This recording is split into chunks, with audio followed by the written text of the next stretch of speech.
नमस्कार, मैं भास्कर भारद्वाज आप सभी का हार्दिक अभिनंदन और स्वागत करता हूँ। एक स्पेशल रिक्वेस्ट पर एक वीडियो बनाई जा रही है और नाम नहीं ले सकता मैं किसी का कि हाँ किन का ये रिक्वेस्ट था, बहुत लोगों का रिक्वेस्ट था। स्कोप ऑफ डेंटिस्ट्री कि आफ्टर बीडीएस क्या क्या हमारे पास स्कोप है। तो ये थोड़ा सा वीडियो ना लंबा हो जाएगा। रीज़न ये है कि मैं बारी बारी से एक एक जॉब के बारे में आपसे बात करूँगा, क्लिनिकल, नॉन क्लिनिकल या फिर डेंटिस्ट्री को चेंज करके हम किस में जा सकते हैं, सब कुछ के बारे में। तो ये वीडियो थोड़ा सा लंबा होगा, तो आप बिल्कुल इंतजार करें, आराम से वीडियो को सुनें। अगर आपको वीडियो अच्छा लगे तो सब्सक्राइब करें और लाइक करना ना भूलें। आपकी कोई भी क्वेरी हो तो मुझे मैसेज करें मेरे ईमेल आईडी पे, या फिर आप कमेंट सेक्शन में अपने क्वेश्चंस डालें। मैं आपको ज़रूर रिप्लाई करूँगा। मैं कोशिश करूँगा कि मैं आपको ज़रूर रिप्लाई करूँ। तो स्टार्ट करते हैं वीडियो। सबसे पहले, जब आप बीडीएस में आए होंगे, अपने कॉलेज में आए होंगे, तो आपको मैक्सिमम लोग ये कह रहे होंगे कि जॉब नहीं है, बिल्कुल भी जॉब नहीं है, स्कोप ही नहीं है, तुम कुछ भी नहीं कर पाओगे। 5,000 की नौकरी आएगी, 10,000 रुपये नहीं तुम्हें मिलेंगे क्लिनिक्स में।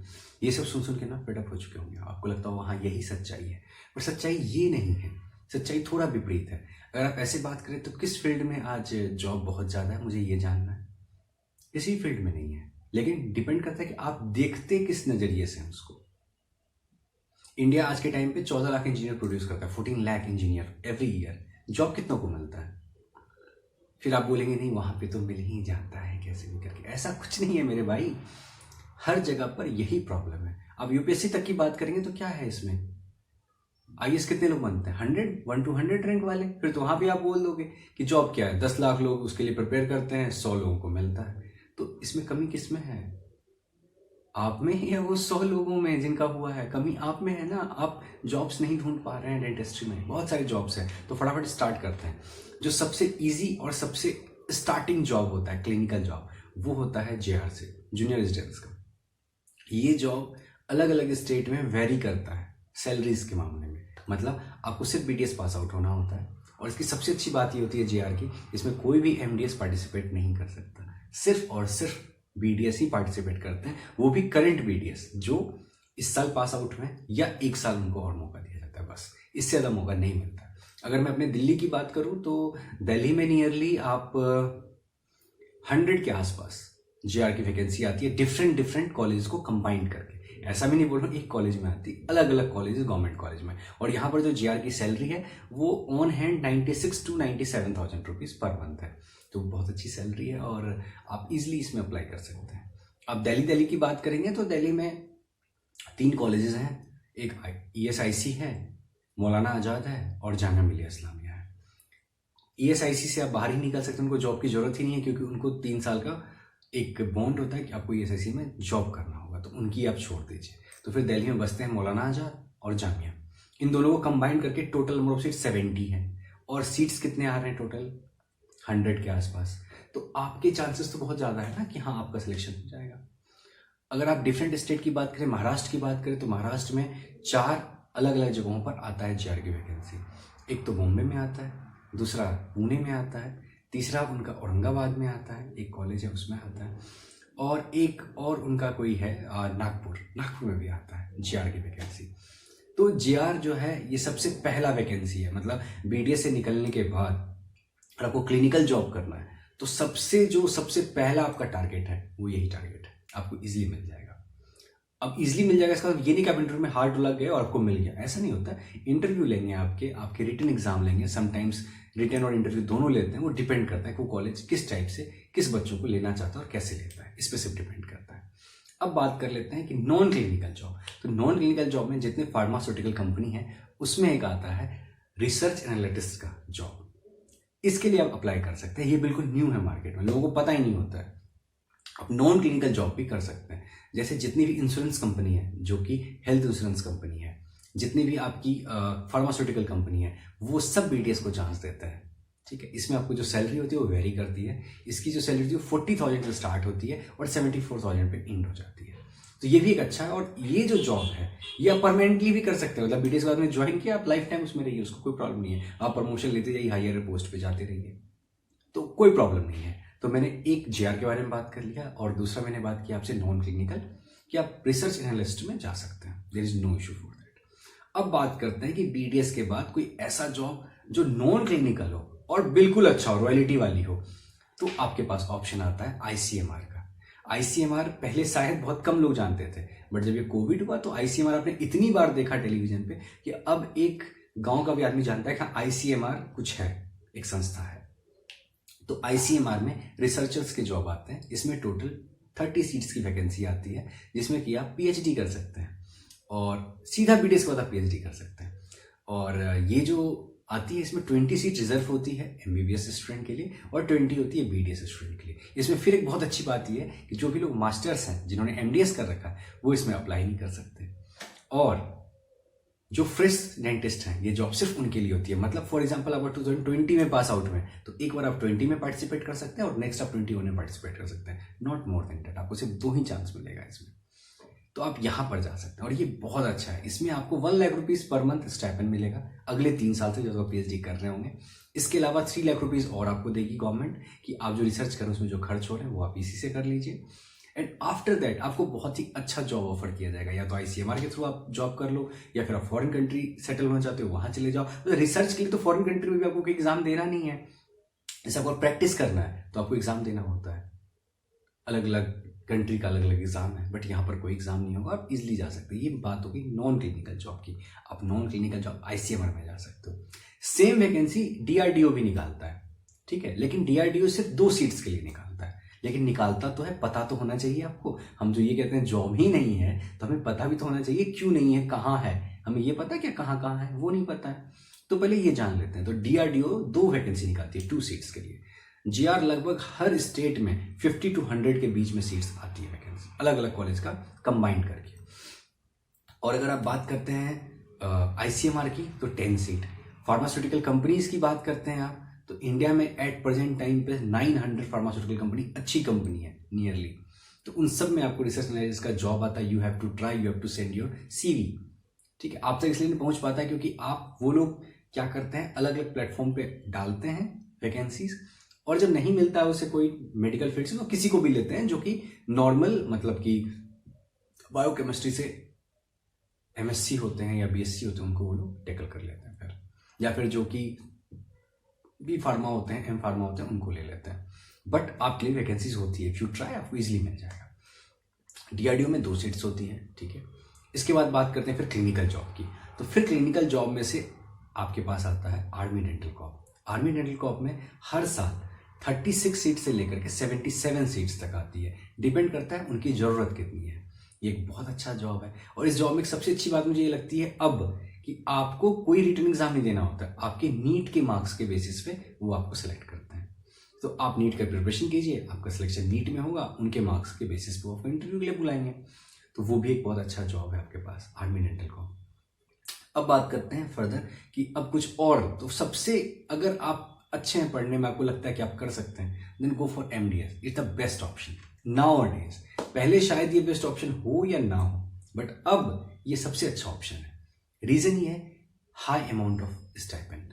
अब नियरली इंडिया के हर स्टेट में मोर देन 75,000 रुपीज स्टाइपेंड मिलने लगा है हर जगह। और जहां पर ये नहीं हुआ है तो सुप्रीम कोर्ट ऑफ इंडिया ने और बहुत सारे उस पर पेटिशन थे, तो हर जगह से दबाव डाला जा रहा है हर स्टेट पे कि नहीं अब स्टाइपेंड अच्छी खासी दी जाए। मतलब जैसे बहुत सारे स्टेट थे जहां पर आज भी, मतलब लास्ट ईयर तक 45,000 46,000 स्टाइपेंड मिलता है, तो वहां भी इसको चेंज किया जा रहा है कि नहीं स्टाइपेंड जो है मोर देन 60,000 70,000 रुपीज मिले।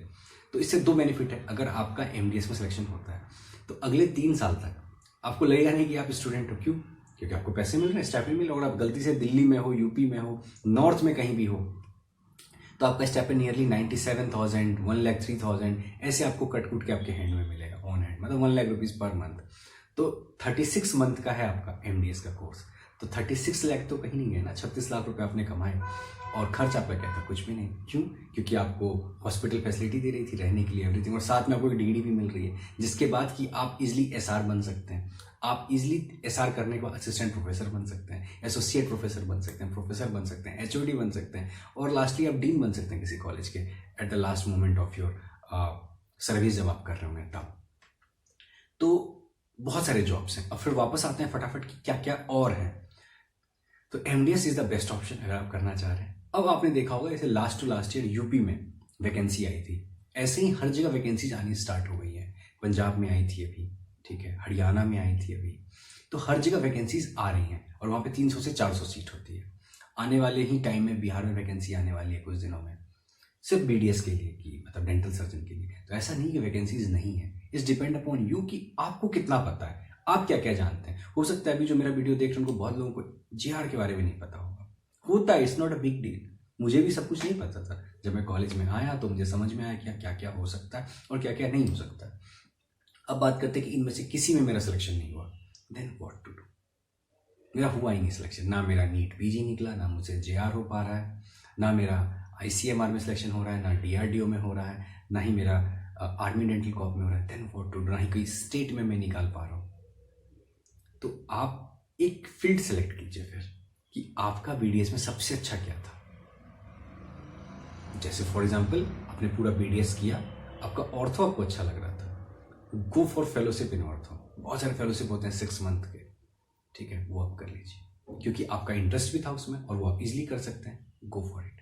इसके बाद आप कहीं भी ऑर्थोडोंटिक ट्रीटमेंट कर सकते हैं। तो मैं टायर्ड ACT की बात तो नहीं करूँगा, लेकिन हाँ टायर्ड 2CT जो भी है वहाँ पर आप इजीली अपना एक सेटअप कर सकते हैं और बहुत अच्छे हैंडसम, मतलब कि आप बहुत अच्छा आपका चलेगा क्लिनिक, कोई प्रॉब्लम नहीं हो क्योंकि आपने अपने आप को जनरल डेंटिस्ट के साथ साथ एक और चीज़ आपने जोड़ लिया, ऑर्थोडोंटिक्स। मैं ये नहीं कर रहा सब ऑर्थो कीजिए, मैंने एक एग्जाम्पल दी, फॉर एग्जाम्पल उसमें आपने कर लिया। ऐसे ही सारे जितने भी सब्जेक्ट्स हैं फाइनल ईयर के, उन सब में छोटे छोटे कोर्स फाइनल ईयर्स के या फिर एक फेलोशिप प्रोग्राम सब में होता है। तो you can go for fellowship programme और वो आपको बहुत हेल्प करेगा अपने आप को ग्रो अप करने में। क्यों, अब आपके टायर 2 या टायर 3 सिटी में आप हो, सपोज करो बिहार के आप भागलपुर से बिलोंग करते हो, तो टायर 2 सिटी में आता है भागलपुर, टायर 3 में नहीं आता है, टायर 1 में नहीं आता। टायर 1 हो गया दिल्ली बॉम्बे, ठीक है, टायर 2 सिटी में हो गया, टायर 3 सिटी में आ रहे हैं आप। तो वहाँ पर एक आपने ओपन किया क्लिनिक और आपने लिखा कि हाँ सिर्फ जनरल डेंटिस्ट नहीं, साथ में आपने ऑर्थोडोंटिक ट्रीटमेंट स्टार्ट किया करना। तो अब आप क्या हुए, एक आपने रिजर्व कर दिया कि जो ऑर्थोडोंटिक है वो तो मेरे पास आएंगे, कोई ऑप्शन है नहीं उनके पास, मतलब मेरे पास एक स्पेशलाइजेशन भी हमने जोड़ दिया और साथ में जो डेंटल डेंटिस्ट्री है वो तुम कर ही रहे। तो there is no issue for that. अब बात करते हैं कि ये भी आपसे नहीं हो पा रहा है कि नहीं इसमें भी मुझसे हम नहीं कर पा रहे इन चीज़ों को, then go for clinical chain. जैसे ग्लोब हो गया, जो अलग अलग क्लिनिक है ना जिसके चेन्स हैं उनमें आप जाइए। वहाँ पर क्या होता है कि आपको 40-60 के रेशियो पे रखा जाता है, मतलब आपकी सैलरी नहीं होती है। Don't go for salary basis कि हाँ मुझे, आपने सुना होगा आपके बहुत से सिनेमा 5000 रुपीज़ की सैलरी मिलती है। क्यों देते हैं 5000 की सैलरी, वाई, रीज़न क्या है? क्योंकि आपको कुछ नहीं आता है, आप कुछ करके नहीं दे पा रहे हैं उनको, तो आपको किस बात के लिए सैलरी देंगे? आप एक काम कर सकते हैं, आप उनसे बात कीजिए, ठीक है मुझे सैलरी नहीं चाहिए, मुझे प्रॉफिट में चाहिए हिस्सा 50-50। और ये बहुत आराम से होता है इंडस्ट्री में। आप क्लिनिक पे बैठिए, जितने % आपने किए उसका 50% प्रॉफिट आपका है। आप बात कीजिए और बिल्कुल ये परफॉर्म होता है और बहुत ईजिली होता है। फिर आप जितना अच्छा काम करेंगे, जितनी ज़्यादा पेशेंट करेंगे, उतना ज़्यादा आपकी सैलरी होगी। मैं बहुतों को जानता हूँ जो 50-50% पे काम करते हैं और उनकी मंथ में 40,000, 45,000, 46,000 तक इनकम होती है और सिर्फ वो हाफ डे बैठते हैं, मतलब 7 आवर 6 आवर ऐसे से बैठते हैं, पूरे टाइम नहीं देते हैं, फुल टाइम वो नहीं जॉब करते हैं, हाफ टाइम करते हैं, फिर भी इतनी सैलरी ले लेते हैं। तो फिर ये डिपेंड आप पे कर रहा है ना सर कि आप कैसा करना चाह रहे हो। और जो आपके ऑनर होंगे जिनके अंडर आप काम करें उनको भी नहीं प्रॉब्लम है। अगर कोई बंदा कह रहा है ठीक है आप मुझे 5,000 किया, अगर मैं 1 रुपया भी नहीं कमा के नहीं दे रहा हूँ आपको, तो मेरा 0 रुपये सैलरी हो गया ना, तो प्रॉब्लम कहाँ आ रही है? उन्हें भी प्रॉब्लम नहीं होगी। हाँ ठीक है, सही बोल रहा है ना बंदा कि जितना मैं पैसे कमाऊंगा, मतलब जितने पैसे, सपोज को मैंने एक RCT किया, उसका खर्च हो गया 3,000 रुपये, प्रॉफिट हुई उसमें 500 रुपीज़ खर्च हो गए, मतलब RCT के जो इक्विपमेंट्स थे, जो हमने मटेरियल यूज़ किया, सब कुछ हटा दो तो 2500, तो ठीक है 1250 आपके, 1250 मेरे। तो उसमें जो सामने वाले बंदा है उससे भी तो प्रॉब्लम नहीं हो रहा है ना, ही इज ऑल्सो हैप्पी। हाँ ठीक है भाई, क्या प्रॉब्लम है, मेरा तो प्रॉफिट ही हो रहा है, नुकसान नहीं हो रहा है। तो इस चीज़ पे आप फोकस कर सकते हैं। और मैं आपको कहूँगा कि इन सबसे जो सबसे ज़्यादा इंपॉर्टेंट है, आप प्लीज़ फाइनल ईयर और इंटर्नशिप में नीट का प्रिपरेशन जरूर करें। मैं इसलिए नहीं करूँगा आपका सिलेक्शन हो जाएगा, सिलेक्शन ही होना इंपॉर्टेंट नहीं होता है, सिलेक्शन ही होना इंपॉर्टेंट नहीं होता है। आपका सिलेक्शन नहीं भी हुआ तो भी कोई प्रॉब्लम नहीं है, आपने बहुत कुछ गेन कर लोगे, आपके नॉलेज में इंक्रीमेंट हो जाएगी बहुत ज़्यादा। जैसे मेरा पर्सनली मानना है कि इंडिया में हर बच्चे को आफ्टर ग्रेजुएशन UPSC की प्रिपरेशन करनी चाहिए 1 साल। रीज़न क्या है इसका? इसलिए नहीं कि उसको वो IAS बन जाएगा, ये तो नहीं पॉसिबल है ना कि हर कोई IAS बन जाए, IPS बन जाए, बट सबसे इंपॉर्टेंट क्या है, वो इसलिए मैं कह रहा हूँ कि करना चाहिए क्योंकि इससे आपको ना बहुत कुछ नॉलेज गेन होता है, आपको पता होता है कि हाँ इंडिया में क्या चल रहा है, डिफरेंट डिफरेंट सब्जेक्ट्स में, डिफरेंट डिफरेंट डिपार्टमेंट्स में क्या चल रहा है। तो आपको एक नॉलेज बहुत ज़्यादा गेन होता है और आप अपने आप को एक रियल लाइफ में बहुत अच्छा एस्टेब्लिश कर पाते हैं। अब यूपीएससी से बात आती है तो यूपीएससी भी वैकेंसी निकालती है आफ्टर बीडीएस, बट इस वैकेंसी के साथ प्रॉब्लम ये है कि ये वैकेंसी कभी 3 साल में एक बार आती है, कभी 4 साल में एक बार आती है। ये सबसे बड़ी प्रॉब्लम है इसमें। सीट्स इसमें भी 10 है। एक क्लास ऑफिसर आप बनते हो, आपको 2 डिपार्टमेंट मिलता है। एक डिपार्टमेंट होता है आपका Indian ministry of Indian railway और दूसरा डिपार्टमेंट होता है मिनिस्ट्री ऑफ हेल्थ। इन दोनों में 5 सीट्स आती हैं। ये 3 से 4 साल में आती हैं और आप दोनों में बहुत ही मतलब you are equivalent to an IAS officer in your department. इस टाइप की ये जॉब है। तो यूपीएससी से भी आप कर सकते हैं। इसमें डिविजनल डेंटल सर्जन बनते हैं इन मतलब अगर आप रेलवे में जाते हैं तो, और उधर आप बनते हैं मेडिकल ऑफिसर, ठीक है, अगर आप हेल्थ सेक्टर में जाते हैं, हेल्थ मिनिस्ट्री में जाते हैं। दोनों केसेस में आपको जॉब मेट्रोपॉलिटन सिटीज़ में मिलेंगी क्योंकि आपको फाइल वर्क भी देखना होता है। अब बात कर लेते हैं इसके बाद कि और कोई जॉब है जो कि बहुत छोटा है लेकिन उसके बहुत ज़्यादा फायदे हैं। बहुत सारे जॉब्स और भी हैं। फॉर एग्जाम्पल आप चाहें तो यूपीएससी में आ सकते हैं। यूपीएससी तो सबके लिए ओपन है और इस बार यूपीएससी में टॉप 10 में एक डेंटिस्ट भी है। तो आप यूपीएससी जा सकते हैं। आप फील्ड चेंज कीजिए। आपको अगर लग रहा है कि बीडीएस के बाद और क्या कर सकते हैं, गो फॉर एमबीए। और एक बहुत बड़ी भ्रांति है हमारे समाज में कि एमबीए करना है तो बिजनेस मैनेजमेंट कर रहे हैं तो हम क्यों कर रहे हैं। भाई क्यों नहीं कर सकते हैं? आप जो है हॉस्पिटल मैनेजमेंट तो कर सकते हैं। आप हॉस्पिटल मैनेजमेंट कीजिए।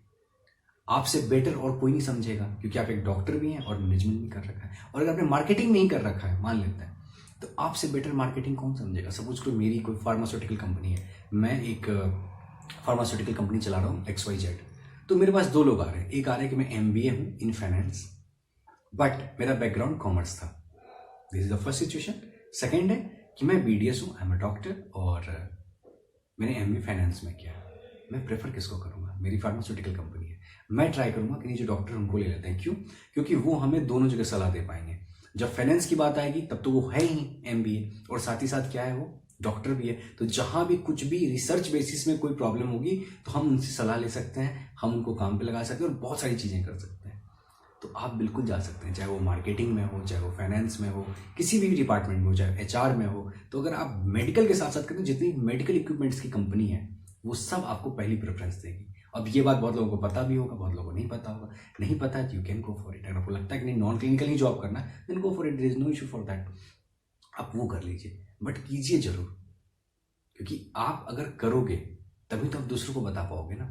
आपको पता है फार्मास्यूटिकल कंपनी में 80% वो लोग जॉब कर रहे होते हैं जिनका कि कोई लेना देना नहीं होता है मेडिकल फील्ड से। रीज़न क्या है? क्योंकि आप अप्लाई नहीं करते हैं। मैनकाइंड फार्मा ने एक चीज़ अभी कुछ दिन पहले कही थी कि अगर हमारे पास BDS MBBS कोई भी प्लस MBA बच्चा हो तो मैं फर्स्ट प्रेफरेंस उसको देता हूँ। बट मेरे पास आते ही नहीं और लोग बहुत कम होते हैं। बहुत कम लोग आपको मिलेंगे जो BDS के बाद MBA कर रहे होंगे या MBBS के बाद MBA कर रहे होंगे। बहुत कम लोग मिलते हैं आपको। तो ऐसा नहीं है, जॉब नहीं है। आप भेड़ चाल मत चलिए कि हाँ जो सब कर रहे हैं वही आप कर रहे हैं, ये मत कीजिए। ईजिली आपको जॉब मिलेगा। होप आपको वीडियो अच्छा लगा हो। ये बिल्कुल मोटिवेट करने के लिए आपको वीडियो था कि आप मोटिवेटेड रहे कि ऐसा नहीं कि जॉब नहीं है, जॉब्स हैं। ढूंढना आपको कि करना कैसे है और कुछ भी नहीं सोचना है। आप आराम से कीजिए। फाइनल ईयर और इंटर्नशिप में जरूर प्रिपरेशन कीजिए और बिल्कुल फोकस्ड रहिए। बिल्कुल हो जाएगा। ऐसा कुछ नहीं है कि जॉब नहीं है, और अगर जॉब नहीं है तो ऐसा इंडिया में कोई डिपार्टमेंट नहीं है जहाँ पर बहुत सारे जॉब है। कहीं भी नहीं होता है। हर डिपार्टमेंट्स के जब उस डिपार्टमेंट में जाओगे तब आपको समझेगा नहीं यार उसमें भी नहीं है, इसमें भी नहीं है। ऐसा कुछ नहीं है, हर जगह जॉब है। It's all depend upon you कि आप कितनी मेहनत की हो और आप क्या क्या जानते हो, आप कितने एक्टिव हो। होप आपको वीडियो अच्छा लगा होगा और प्लीज़ इसको आप शेयर कीजिए मैक्सिमम लोगों के साथ, जिससे हर किसी को ये बात पता चले। क्योंकि जब ये लोग कहते हैं ना कि PDS में जॉब नहीं है, तो ये सिर्फ एक भ्रांति नहीं है। सोसाइटी में आपकी भी इज्जत को अपलिफ्ट करना पड़ेगा। आपको अपनी जो है प्रेजेंस बतानी होगी। नहीं, ऐसा नहीं है। बट हमारे साथ प्रॉब्लम ये है कि हम डेंटिस्ट ही बोलते हैं जॉब ही नहीं, क्योंकि मुझे नहीं पता है जॉब नहीं है, इसलिए हम लोग कहते हैं जॉब नहीं है। और जब हम बोल रहे हैं जॉब नहीं है तो कॉमन मैन क्या बोलेंगे? तो बोलेंगे ना हाँ डेंटिस्ट में कोई जॉब ही नहीं है, BDS के बाद कोई स्कोप ही नहीं है। बट ऐसा नहीं है। सो प्लीज़ आप बिल्कुल फोकस्ड रहिए। बहुत सारे जॉब हैं, सर्च करते रहिए। चैनल को सब्सक्राइब कीजिए, आपको यहाँ से भी बहुत सारी जानकारी मिलती रहेगी। Thank you so much.